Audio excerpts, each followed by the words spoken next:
Je vous le disais en titre, le CHU de Caen nous a ouvert les portes de son unité Covid.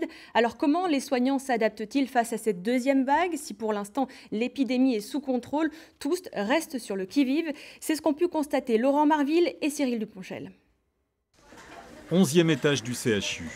31 lits dédiés aux patients victimes du coronavirus. 31 lits et une nuée de soignants pour faire tourner le service, beaucoup plus qu'à l'habitude.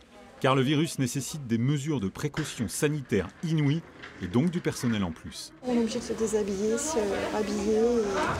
C'est pour ça que des fois on a du personnel qui voyage dans les couloirs et quand on rentre dans les chambres, donc de façon, quand on oublie quelque chose, on appelle de façon à ce qu'ils nous les donnent. On écoute les poumons.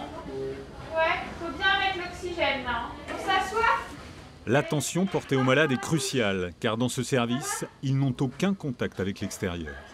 Les visites ne sont pas autorisées pour les patients, donc c'est compliqué, ils sont seuls. Et au-delà du rôle technique de l'infirmière, il y a le rôle propre qui est important pour que les patients qu'on soit là pour eux, quoi.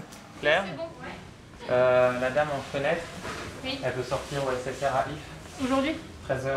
Les SSR, les soins de suite et de réadaptation, des établissements médicaux qui travaillent en deuxième rideau avec des patients en phase d'amélioration. On a quand même acquis l'expérience après la première vague, une meilleure fluidité pour la prise en charge, notamment dans les SSR, où là les structures étaient prêtes beaucoup plus tôt que la première fois. Sur le bassin canet, ça marche assez bien. Un médecin. Un masque. Ouais, ça, on occupe devant le patient. Les personnels sont sans cesse sous pression, car tout peut arriver. Un patient de 65 ans sous dialyse s'est enfoncé soudainement. Une dégradation très brutale et une détresse respiratoire aiguë. Heureusement, l'équipe des soignants est rodée. C'est important qu'on ait une équipe un peu soudée dans ce genre de service et dans ce genre de contexte. Mais effectivement, on se connaît bien. Puis en plus, c'est des équipes qui viennent un peu de tous les étages. Donc effectivement, une grande solidarité et puis on se retrouve en fait. Vous avez tous les papiers pour la sortie.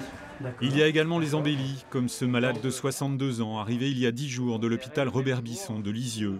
Il sortira dans la journée pour rentrer chez lui, avec une immense gratitude pour ses soignants. Médecins, infirmiers, tout ça, brancardiers, femmes de chambre, qu'il ne faut pas oublier. Et vraiment, ils ont le temps de parler avec nous, ils ont le temps de... Enfin, ils prennent le temps un peu de parler avec nous. Et ça, c'est très, très réconfortant. Les soignants sont donc sous pression, mais la première crise au printemps dernier a permis de mieux gérer la suite. On a vraiment appris de cette première vague en termes d'organisation, de mise en place. On est capable, d'ouvrir assez rapidement des unités, de réorganiser les soins. Donc c'est vrai qu'il y a une certaine sérénité grâce dans la prise en charge des patients.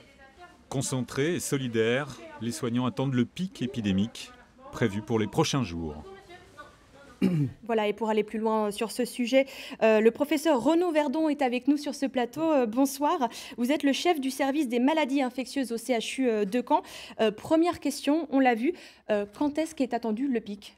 Alors le pic, je pense que nous sommes en train de le franchir et donc nous espérons qu'à partir de la semaine prochaine, nous allons enfin voir une diminution significative des entrées que nous avons commencé à voir en fait, à titre partiellement. On espère bien sûr que ça va se confirmer. Et par rapport à la Normandie, comment on se situe par rapport au reste du territoire ? Globalement, sur toute la Normandie, vous avez deux gros foyers. Un foyer qui est plus important que le reste, c'est Rouen et ses alentours. Ensuite, vous avez Caen. Vous avez également Évreux. Et puis, les autres départements sont un petit peu moins touchés. Le moins touché étant la Manche. Par rapport au nombre de personnes qui sont hospitalisées aujourd'hui, on est supérieur par rapport à la première vague. On est à plus du double du pic d'avril. Expliquez-nous un peu en quoi cette seconde vague est différente de la première vague. Alors je dirais que ce qui est vraiment différent, c'est d'une part qu'on connaît un peu mieux la maladie, bien sûr, et puis c'est qu'il a été décidé de poursuivre les soins chez tous les autres patients en tout cas dans la mesure du possible. Et ça a forcément impacté beaucoup la mise en tension, comme on dit, du capacitaire des établissements. Et nous avons finalement réussi, en tout cas sur l'ensemble du territoire et par exemple autour de Caen, avec une solidarité entre les divers établissements, à ouvrir des lits et en déprogrammant le moins possible d'activités programmées.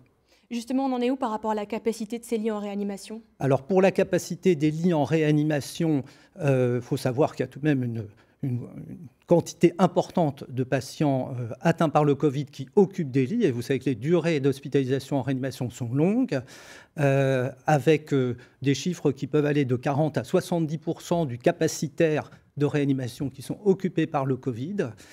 Et puis, vous avez également aussi le capacitaire pour les autres patients, puisque vous avez au moins les 2/3 des patients qui sont dans des unités conventionnelles, comme celle qui a été vue il y a 5 minutes.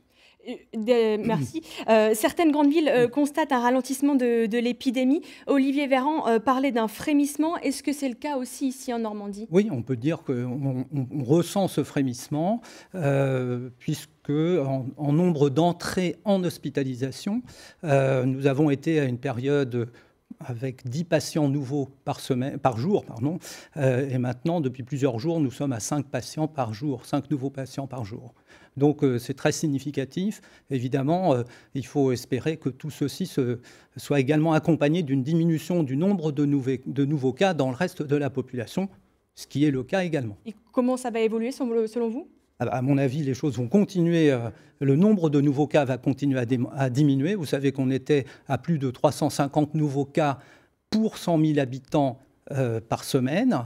Et ça veut dire qu'on va pouvoir profiter de Noël, peut-être? Je pense, oui, qu'on va pouvoir profiter de Noël, mais certainement en gardant à l'esprit que le virus pourra se réinstaller extrêmement facilement si l'on ne garde pas en tête qu'il faudra réduire les interactions entre les individus. Merci beaucoup, professeur Verdon, d'avoir répondu à nos questions sur ce plateau.